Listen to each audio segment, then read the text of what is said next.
Good job on your video, Sarah. I think you covered some important topics that I didn't address, so I'm going to speak to those.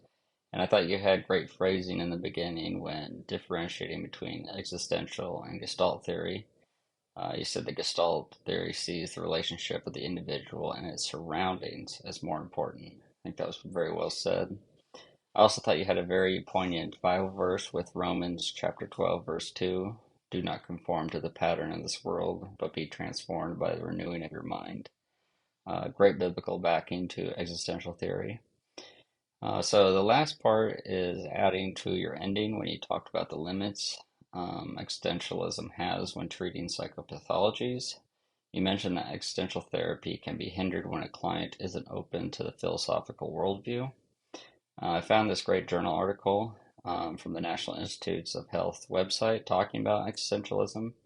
I'll put a link at the bottom for it. They go into detail about how, and more importantly, who this type of therapy works for. The authors discuss that a person can only explore deep topics when they aren't in a significant state of stress or angst.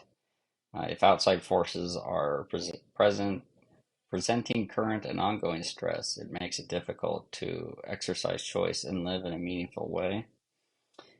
This limitation they described made me think of the people of North Korea. I think this is a perfect example of outside forces preventing you from exercising personal choice and discovering the deeper meanings of life.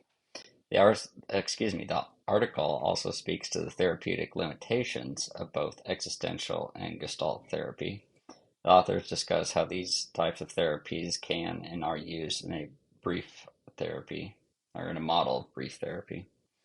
But regardless, going into such deep topics places a heavy emphasis on a strong and solid therapeutic alliance. You need time to gain trust with the therapist or the client before you dive into the deep end of life. But again, good job on your video blog, and I hope you check out the link.